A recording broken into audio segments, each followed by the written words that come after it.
Welcome, welcome. I'm Menti, and this is my review of Star Trek Discovery, Season 1, Episode 3, Context is for Kings. Hey, listen!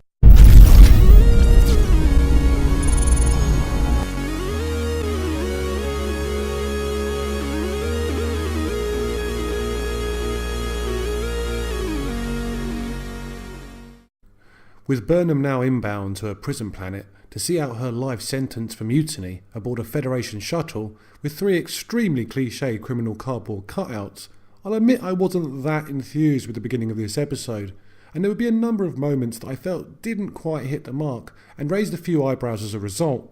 But the overall story being told here wins the day against the few dodgy scenes we get here and there, with what amounts to an extremely compelling episode that finally clues us into what this show is trying to accomplish. It's not long before some mysterious alien parasites that feed on electricity are swarming the shuttle, with the Federation shuttle pilot/prison guard heading outside the vessel to deal with them. This quickly goes tits up as she is untethered from her support line and flies off into space, leaving Burnham and our 3 hardened criminal clichés trying to break their bonds to take control of the shuttle before they are destroyed. Just in the nick of time though, the USS Discovery captures the shuttle in a tractor beam, saving them from certain annihilation. Now on board the Discovery, it's obvious that Burnham is not the most popular kid in school, as her reputation as the first ever mutineer in Starfleet precedes her. This is why I assume the first 2 episodes of Discovery were essentially a prologue that we lived through Michael Burnham's eyes, giving us a more unique perspective of her status as an undesirable aboard the Discovery. Some people are claiming that the first 2 episodes could have easily been told through flashbacks during the season and that this could have been our first episode instead. But I'm of the opinion that the 2 hours we already had with Michael Burnham gives the audience a much better sense of her alienation aboard Discovery and allows us, as the episode title alludes to, context that we would not otherwise have about her character. So for that reason I can definitely see the reasoning of doing it this way, although it might have been smart for them to show at least these 3 episodes for free instead of just the first one, since I imagine there are a lot of people that might have given up with the show after episode 1 without seeing that they were only watching the setup of the series proper. It's puzzling that Burnham and the ragtag clichés with her are not immediately transferred to the brig and are instead mingling with the rest of the crew and even eating in the mess hall with them, so we can get an even more overt sense of how much everyone hates Michael. Okay, we get it, but I think this could have been handled a bit better. But no time to dwell on shaky character development, it's not long before Burnham is called to the captain's ready room. From here we finally meet Captain Gabriel Lorca, played by the fantastic Jason Isaacs. I was looking forward to seeing him, and it's safe to say he doesn't disappoint. There is an immediate creepy and dark vibe around Lorca, hinting that he will not be like any captain we have seen before. Suspicions further reinforced as the episode progresses.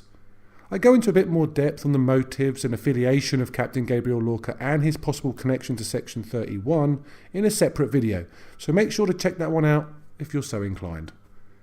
We find out from here that the shuttle's mishap and eventual rescue by the Discovery was no coincidence, and that Captain Lorca has made sure himself, and perhaps engineered the very scenario with the lightning bugs attacking the shuttle as well, that Burnham ends up on his ship instead of wasted on some prison facility to see out her life sentence.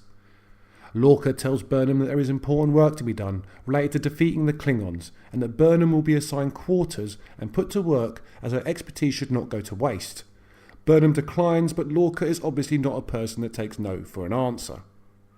Burnham, now in her assigned quarters, meets her roommate for the first time, Cadet Sylvia Tilly. Sylvia's endearingly nervous personality is obvious right away, and I'm not being too bold in predicting she becomes a fan favourite before too long. Michael Burnham, a famous and high-asset prisoner, being assigned quarters with a socially awkward cadet that wasn't even briefed beforehand, does stretch credulity, though, but before you can think too far into it, it's a black alert that's called, whatever that means, leading Michael to ask the understandable question. Tilly? What the hell is going on this ship?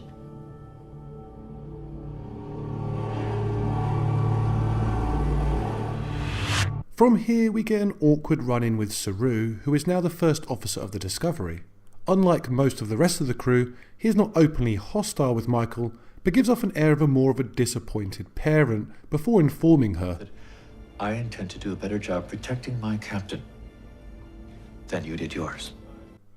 Ouch. Assigned to engineering to help out with top secret research that she is not even informed of, we meet a sneeringly dismissive and unfriendly Lieutenant Stamets, who we find out is the lead researcher alongside another colleague who is working separately on the Discovery's sister ship, the USS Glenn, on this aforementioned top secret project.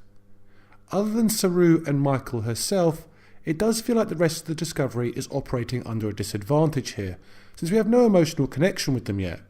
They are going to have to earn a place in the fans' hearts, which with how most of them are acting towards Michael, perhaps even rightfully so, will likely be a hurdle. Despite Michael's repeated claims she is not here to cause trouble, it's not long before she is breaking into the engineering lab during the night to find out more, with what amounts to far too much ease. A modern iPhone apparently has more secure biometrics than a Federation starship, but okay, rolling with it. She discovers a room full of some sort of alien plant life that we will later find out is the source of a new propulsion method, like nothing ever seen before, that allows for instantaneous travel, being worked on by Stamets and his opposite number on the USS Glenn, although they are far from the final breakthrough. We then cut to Lorca that informs us that the Glenn has been lost with all hands during a test run with this mysterious organic propulsion method, and the ship now drifts dead in space.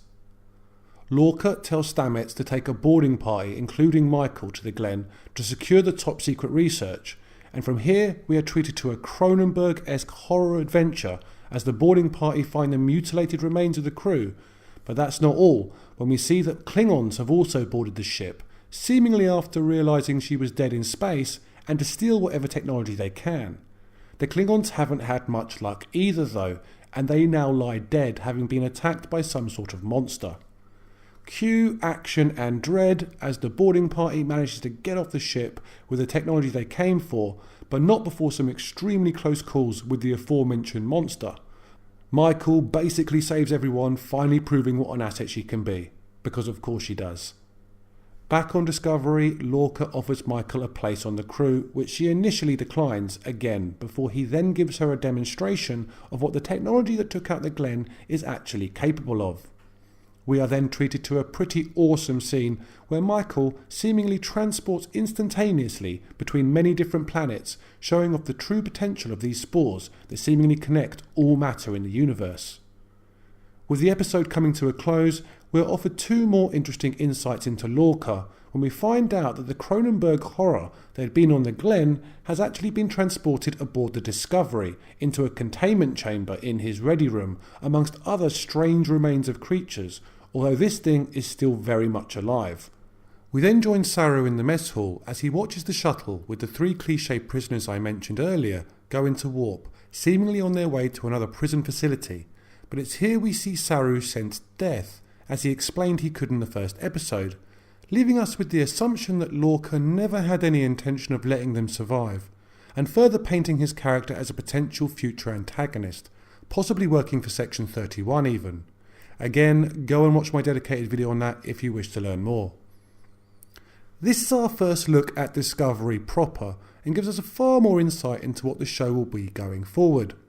I've got to say that despite the shaky start and a few dumb or illogical moments in the plot, this was an excellent episode that sets the stage for far more to come. How Michael integrates into the crew going forward will be interesting to watch, and whether Discovery can not only tell a great story, which is proving it can, but whether it can also build that sense of family and exploration that all other Trek has in abundance, we'll have to wait and see. The latter looks like it's going to take some more work, and judgment will be stayed until we are a little further along, but all in all I can't wait to watch the next episode to see where they're going with this. Captain Gabriel Lorca was played to perfection here by Jason Isaacs, and the word that most comes to mind with his performance and character so far is compelling.